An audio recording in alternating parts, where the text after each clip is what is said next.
মারা গেছেন ইনকিলাব মঞ্চের মুখপাত্র এবং জুলাই যোদ্ধা শরীফ ওসমান হাদি। 50 মিনিটে সিঙ্গাপুরে চিকিৎসাধীন অবস্থায় শেষ নিঃশ্বাস ত্যাগ করেন তিনি। আসসালামু আলাইকুম সম্মানিত দেশবাসী, আমরা আমাদের আসলে প্রাণপ্রিয় জুলাই অভ্যুত্থানের পরবর্তীতে বলিষ্ঠ কণ্ঠস্বর শরীফ ওসমান হাদি ভাইকে মহান আল্লাহ শহীদ হিসেবে কবুল করেছেন।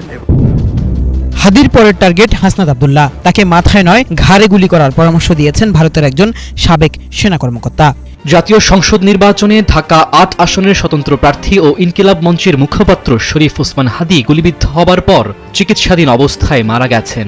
ইন্না লিল্লাহি ওয়া ইন্না ইলাইহি রাজিউন। চিকিৎসক হাদি কি মারা গেছে? এই খবরের সয়লাব আবারও সোশ্যাল মিডিয়া। হাদির প্রতি মানুষের এত ভালোবাসা দেখে আসলে খুবই আবেগ আপ্লুত। আসসালামু আলাইকুম দর্শক শ্রোতা, আশা করছি সবাই ভালো আছেন। আলহামদুলিল্লাহ আমিও ভালো আছি। দর্শক শ্রোতা, এইমাত্র পাওয়া খবর, এবার সিঙ্গাপুর থেকে এটা কি দুঃসংবাদ এলো, ওসমান হাদি নাকি আর বেঁচে নেই। প্রিয় দর্শক শ্রোতা, তাহলে কি তার খুনিদেরকে কি গ্রেফতার করা হয়েছে? দর্শক, এইদিকে আইন শৃঙ্খলা বাহিনী এটা কি বললেন, যেটা শুনলে আপনারা রীতিমতো অবাক হয়ে যাবেন। দর্শক, আজকে ভিডিওটি খুবই ইম্পর্টেন্ট হতে যাচ্ছে, তাই ভিডিওটি কেউ না টেনে শেষ পর্যন্ত দৌড় সহকারে দেখে যাবেন, তাহলে মূলত ভিডিওর আসল রহস্যগুলো বুঝতে পারবেন এবং জানতে পারবেন। তো চলেন আপনাদেরকে এক এক করে সবগুলো ভিডিও বিস্তারিত দেখাই। তার আগে আপনাদের কাছে ছোট্ট একটা রিকোয়েস্ট, যারা আমাদের এই চ্যানেলে নতুন আসছেন এখনই চ্যানেলটা সাবস্ক্রাইব করে পাশে থাকা বেল আইকনটা বাজিয়ে দিন, তাহলে এরকম নতুন নতুন আপডেট ভিডিও দেখতে পারবেন। তো চলে। আসসালামু আলাইকুম সম্মানিত দেশবাসী, আমরা আমাদের আসলে প্রাণপ্রিয় জুলাই অভ্যুত্থানের পরবর্তীতে বলিষ্ঠ কণ্ঠস্বর শরীফ ওসমান হাদি ভাইকে মহান আল্লাহ শহীদ হিসেবে কবুল করেছেন এবং সিঙ্গাপুর জেনারেল হসপিটাল থেকে আমরা জানতে পেরেছি যে হাদি ভাই আমাদের সবাইকে ছেড়ে পরবারে চলে গিয়েছেন এবং আল্লাহ তাকে শহীদ হিসেবে কবুল করুক। এবং আপনারা সবাই এই অভ্যুত্থানের পক্ষের শক্তি যারা আছেন সবাই উদাত্ত আহ্বান জানাচ্ছি, আপনারা সবাই ঐক্যবদ্ধভাবে এই বাংলাদেশের পক্ষে থাকেন এবং তার পরিবারের পাশে থাকেন এবং তার পরিবারকে যাতে এই সমস্ত পরিবার যাতে ধৈর্য ধারণ করার তৌফিক দান করে। সেই হাদির পরের টার্গেট হাসনাত আব্দুল্লাহ। তাকে মাথায় নয় ঘাড়ে গুলি করার পরামর্শ দিয়েছেন ভারতের একজন সাবেক সেনা কর্মকর্তা। সামাজিক যোগাযোগ মাধ্যম এক্সে নিজের ভেরিফাইড আইডিতে পোস্ট করে এই নির্দেশনা দিয়েছেন কর্নেল অজয় কে রায়না নামের ভারতীয় এই নিরাপত্তা বিশ্লেষক। অজয় কে রায়না প্রথমে 7 সিস্টার নিয়ে হাসনাত আব্দুল্লাহর দেওয়া বক্তব্যের একটি নিউজ শেয়ার করে লিখেছেন, he is the next after Hadi, অর্থাৎ হাদির পরের টার্গেট হাসনাত আব্দুল্লাহ।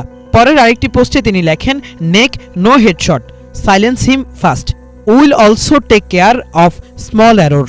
বাংলায় যার অর্থ দাঁড়ায় গুলি করতে হবে ঘাড়ে মাথায় নয়, প্রথমে তাকে নিশ্চুপ করাতে হবে এবং ছোট ছোট ভুলগুলো শুধরে নেওয়া হবে।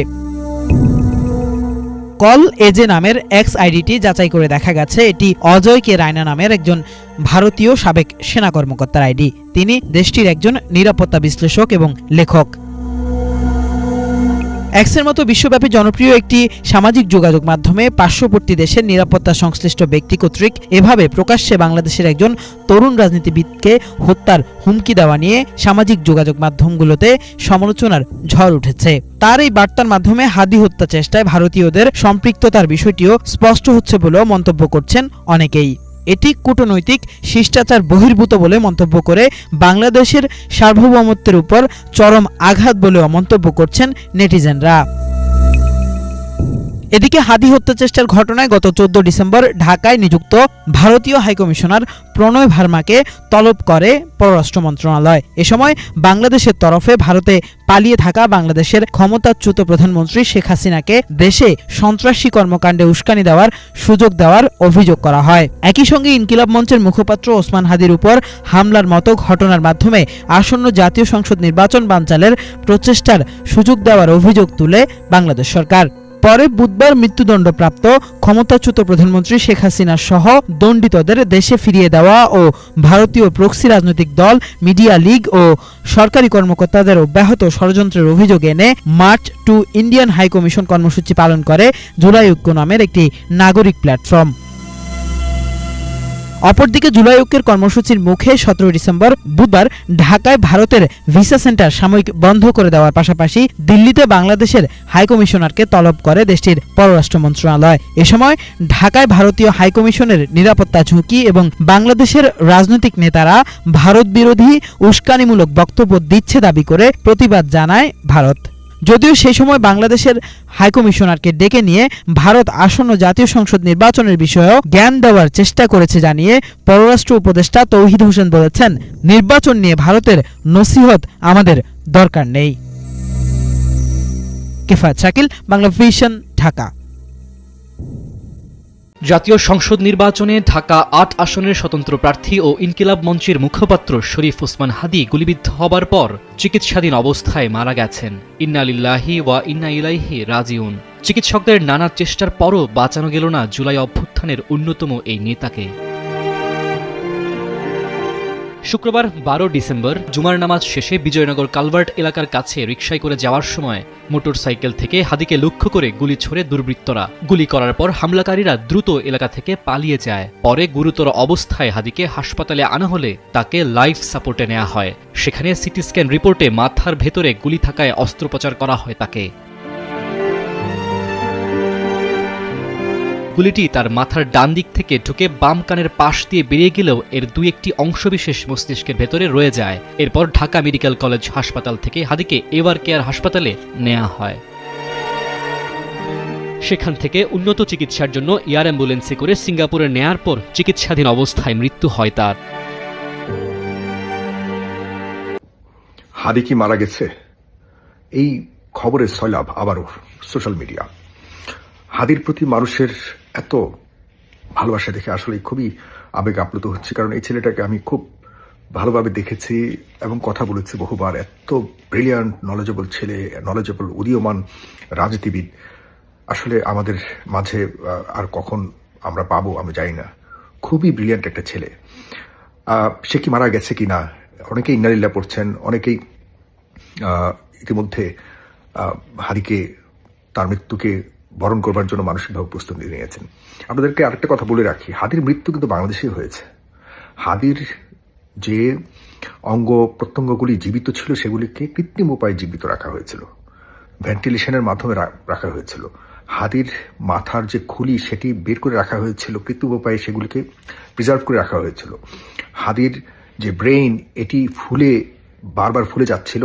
ফুলে রক্তক্ষরণ হয় কিনা, রক্তক্ষরণ হয়ে গেলে তো সেখানে আর ব্রেইনও যদি ড্যামেজ হয়ে যেত বা ডেড হয়ে যেত তাহলে পুরো শরীরে কিন্তু ডেড বডি হয়ে যেত। তখন ঘোষণা হতো শুধুমাত্র কৃত্রিম উপায়ে বাঁচিয়ে এভার কেয়ার হসপিটাল থেকে তাকে বিদেশে নিয়ে এই মৃত্যুর খবরটি জানানোর জন্য আসলে বিদেশে নেওয়া হয়েছে বলে আমি যতটুকু বুঝতে পারি। কারণ হাদীর প্রতি যে অত্যাচার করা হয়েছে, যেভাবে গুলি করা হয়েছে, এভাবে কোনো মানুষ বাঁচতে পারার কোনো সুযোগ নেই। হাদীর মাথার এদিক থেকে গুলি ঢুকে ওদিক থেকে বের হয়েছে। এই অবস্থাতে মগজকে ছিন্ন বিচ্ছিন্ন করে দিয়ে গেছে। হাদীর যে ডাক্তাররা ছিল তাদের সাথে আমি খুব ক্লোজলি কথা বলার চেষ্টা বলেছি। ইতিমধ্যে একটা ইন্টারভিউ নিয়েছি, আপনারা জানেন, এবং সেখানে বলেছে যে হাদীর স্বাস্থ্যের অবস্থা, মেডিকেলের ভাষায় তারা কোনো আস্থা রাখছেন না বা কোনো আশা দেখছেন না। শুধুমাত্র আল্লাহর উপর ভরসা করে যদি কোনো কারণে কোনো মিরাকল কিছু ঘটে সে ফিরে আসে, সেটার উপর নির্ভর করছিলেন। তাহলে এখন আমরা ধরে নিতে পারি আমাদের হাদী আমাদের কাছে আর ফিরে আসবে না হয়তো। এরপর আল্লাহ তো সবকিছু মালিক, সেই সুযোগ আর আছে কিনা জানি না, তবে হাদী মনে হয় না আর ফিরে আসবে। এবং ইতিমধ্যে হয়তো ডিক্লারেশন দিয়ে দেওয়ার কথা, কারণ অন্তত সিঙ্গাপুরে তো আর এই ধরনের ফাজলামো করবে না যে একজন মৃত মানুষকে নিয়ে সেখানে তারা লুকিয়ে রাখবে বা ঘোষণা না দিয়ে এভাবে রেখে দিবে। এটা করবে না অন্তত পক্ষে। তো মেনে নিতে হবে আমাদেরকে। এরপর করণীয় কি? এরপর করণীয় হলো ভারতের এই যে হস্তক্ষেপের কথা আমরা শুনতে পাচ্ছি, সামনে ইলেকশন ঘিরেও তাদের হস্তক্ষেপের কথা যে সম্ভাবনা শুনতে পাচ্ছি, সেটি ঘিরে আমাদেরকে আবারও ঐক্যবদ্ধ 24-এর জায়গাতে সবাইকে, আওয়ামী লীগ, বিএনপি, জামাত ইসলাম, সবাইকে, যারা বাংলাদেশের পন্থী, যারা বাংলাদেশের পক্ষের মানুষ, তাদেরকে একসাথে হতে হবে। প্রিয় ভাইয়েরা, বন্ধুরা যারা দেখছেন, আমাদের অনেক বেলা হয়ে গেছে। এই দেশটাকে নিয়ে গভীর ষড়যন্ত্র চলছে এবং এখন তো আওয়ামী লীগ নাই, তবুও আজকে দেখুন পররাষ্ট্র উপদেষ্টা বলেছে যে আমাদেরকে ভারত নসিহত দিচ্ছে, আমরা সেটি এটাকে গ্রহণযোগ্য হিসেবে আমরা দেখব না। তার মানে ভারত এখনো পর্যন্ত চেষ্টা করে যাচ্ছে। সামান্য সামান্য নেপাল থেকে মুষ্টা খেয়ে বের হয়েছে। আর আমাদের একটা 18-19 কোটি মানুষের দেশ, 19 কোটি মানুষের দেশ, ঢাকা শহরে যেখানে পা একবার যাওয়া পায় না, জায়গা পাওয়া যায় না, সেখানে দিন দুপুরে একটা মানুষকে এভাবে হত্যা করে চলে যেতে পেরেছে এবং সেই চলে যাওয়াটা কত সুন্দরভাবে বর্ডার পার হয়েছে, যেখানে আমরা ভিসা নিয়ে ঘন্টার পর ঘন্টা দাঁড়িয়ে থাকতে হয় দিনের বেলায়, সেখানে রাতের আধারে কারা পার করে দিয়েছে বাংলাদেশ থেকে, কারা পার করেছে সেই 24-এর হত্যাকারীদের, কারা পার করেছে সেই লুকিয়ে থাকা সেনাকুঞ্জে লুকিয়ে থাকা 650 অপরাধীদেরকে কারা পার করেছে, এগুলি এখন বড় প্রশ্ন।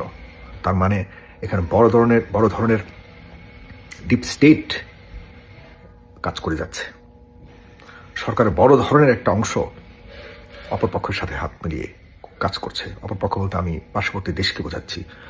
আমি নিশ্চিতভাবে বলতে পারি আওয়ামী লীগের 80% মানুষ এখনো পর্যন্ত বাংলাদেশকে ভালোবাসে। তাদেরকে মিসগাইড করা হয়েছিল, তাদেরকে মিসগাইড করা হচ্ছে। আমরা দেশকে বাঁচাই, আমরা একে অপরের সাথে নির্বাচনে যে যুদ্ধে মেতে আছি, এটি কি শুধুমাত্র এটা এই পার্লামেন্ট সামনে যেটা হবে, যদি ভুল মানুষকে সিলেক্ট করে এখানে শুধুমাত্র এই আগের উপায়ে মানে আপনার এমপিদের খাইদাই এমপিদেরকে এমপি করা হয়, এরা বাংলাদেশের জন্য কিচ্ছু করতে পারবে না, এবং এরকম এমপি হওয়ার সম্ভাবনা আমি বেশি দেখতে পাচ্ছি। এই সামনের পার্লামেন্ট নিয়ে বেশি দূর এগোবার সুযোগ তেমন দেখছি না। জনাব তারেক রহমান যদি এখনো সময় থাকে, আমি আহ্বান বা আমি অনুরোধ করব, প্লিজ আগে দেশকে বাঁচানোর জন্য যে সিদ্ধান্ত নেওয়া প্রয়োজন, জাতীয় সিদ্ধান্ত, আপনার নেতৃত্বকে সবাই মেনে নিয়েছে। আপনি এখন এই দেশের একজন ভবিষ্যতের উজ্জ্বল নেতৃত্ব, আপনার বাবার পর আপনি সেই নেতৃত্ব উজ্জ্বলতাকে আপনি আরো ছড়িয়ে দিবেন। আপনার বিষয়ে মানুষ নতুন করে আশা বাড়ছে। বিভিন্ন প্রিয় দর্শক শ্রোতা, আপনারা তো শুরু থেকে শেষ পর্যন্ত সবটা ভিডিও দেখছেন, অবশ্যই আপনাদের মতামত কমেন্ট বক্সে জানাতে ভুলবেন না। আর নতুন নতুন আপডেট ভিডিও পেতে অবশ্যই আমাদের চ্যানেল এখন সাবস্ক্রাইব করে দিন। তো আপনাদের সাথে আবার দেখা হচ্ছে পরবর্তী এক ভিডিওতে।